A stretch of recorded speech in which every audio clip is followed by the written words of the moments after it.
الحمدللہ رب العالمین والعاقبۃ للمتقین والصلاۃ والسلام علی رسولہ النبی الکریم اما بعد اعوذ باللہ من الشیطان الرجیم بسم اللہ الرحمن الرحیم اقرأ بسم ربک الذی خلق خلق الانسان من علق اقرأ وربک الاکرم الذی علم بالقلم۔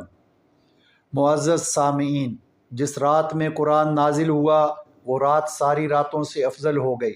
صحابہ کی جس جماعت نے براہ راست رسول پاک صلی اللہ علیہ وسلم سے قرآن کو وصول کیا، وہ جماعت ساری جماعتوں کی سردار بن گئی، اور خود جس ذات اقدس پر قرآن نازل ہوا وہ ذات اقدس تمام نبیوں کی سردار بن گئی۔ صحابہ کرام رضوان اللہ تعالیٰ علیہم اجمعین حضور صلی اللہ علیہ وسلم سے قرآن مجید سیکھتے تھے، سمجھتے تھے، حالانکہ وہ اہل زبان تھے، اور پھر سبقاً اپنا سبق حضور صلی اللہ علیہ وسلم کو سناتے تھے۔ اصل علم قرآن مجید کا علم ہے۔ حضرت ابو ہریرہ رضی اللہ تعالیٰ عنہ بڑے مشہور صحابی رسول ہیں، اصحاب صفہ میں ہیں۔ آپ میں سے جو لوگ مدینہ گئے ہیں انہوں نے دیکھا ہوگا کہ روضہ رسول صلی اللہ علیہ وسلم سے پہلے ایک چبوترا ہے جس جگہ کا نام صفہ ہے۔ یہ قرآن مجید کا سب سے پہلا مدرسہ ہے جہاں طالبین قرآن آقا مدنی کریم صلی اللہ علیہ وسلم سے قرآن کا علم سیکھتے تھے اور وہیں پر قیام کرتے تھے۔ مدینہ کے لوگ کھجوروں کے خوشے لا کر مسجد نبوی کے ستونوں کے ساتھ باندھ دیتے تھے، اور وہیں پر ان لوگوں کا یہ کھجوریں کھا کر اور پانی پی کر گزارا ہوتا تھا، اور سبق یاد کرتے تھے اور پیارے رسول صلی اللہ علیہ وسلم کو سناتے تھے۔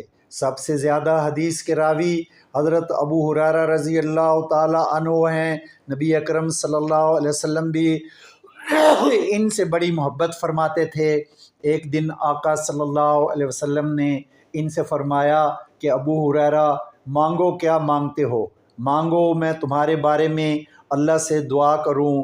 پیشکش کرنے والے کائنات کے سردار ہیں اور بہت بڑی پیشکش فرما رہے ہیں، لیکن حضرت ابو ہریرہ رضی اللہ تعالیٰ عنہ کی بھی سوجھ بوجھ دیکھیے اور بصیرت دیکھیے کہ نہ تو مال و دولت مانگا، نہ کوٹھی، نہ بنگلہ، نہ کوئی دنیاوی چیز مانگی۔ عرض کیا، اوصنی یا رسول اللہ صلی اللہ علیہ وسلم، اللہ کے رسول مجھے نصیحت فرمائیں۔ آقا صلی اللہ علیہ وسلم نے فرمایا، تعلم القرآن وعلمہ الناس، او کما قال النبی صلی اللہ علیہ وسلم۔ فرمایا ابو ہریرہ، زندگی بھر قرآن مجید کی تعلیم حاصل کرتے رہو اور زندگی بھر لوگوں کو قرآن مجید سکھاتے رہو۔ قرآن کے علم کی کوئی انتہا نہیں، اس لیے آپ صلی اللہ علیہ وسلم نے فرمایا کہ ساری زندگی قرآن سیکھنے اور سکھانے میں گزار دو۔ اس سے آگے فرمایا، ابو ہریرہ، اس حالت میں اگر تمہاری موت واقع ہو جائے تو دفن کے دن سے لے کر قیامت کی صبح تک ہر روز 70,000 فرشتے رب کی رحمت اور مغفرت لے کر تیری قبر پر اترتے رہیں گے۔ اس لیے اپنے آپ کو قرآن سے جوڑیں۔ فتنوں سے بچنے کا اگر کوئی ذریعہ ہے تو وہ بھی قرآن مجید ہے۔ انشاءاللہ اس حدیث کی مزید تشریح آگے کریں گے۔ طوالت سے بچنے کے لیے آئیں اپنے سبق کی طرف چلتے ہیں۔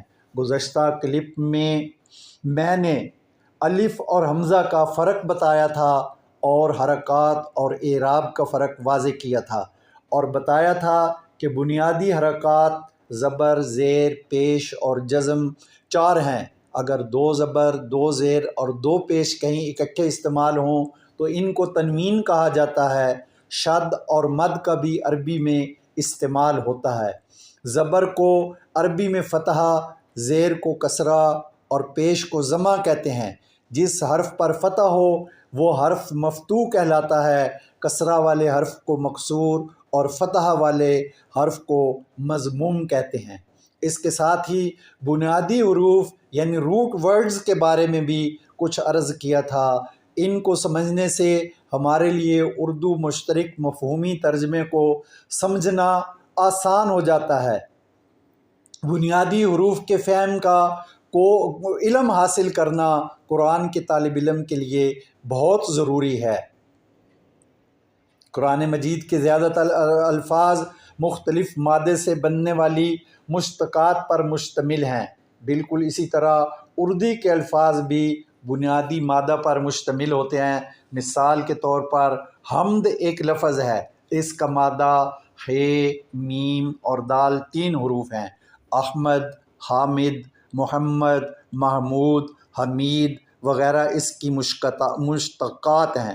اسی طرح علم ایک لفظ ہے، اس کا مادہ عین، لام اور میم ہے، اس کی مشتقات معلم، عالم، عالمین، تعلیم، معلومات، معلمہ، علیم وغیرہ وغیرہ وغیرہ ہیں۔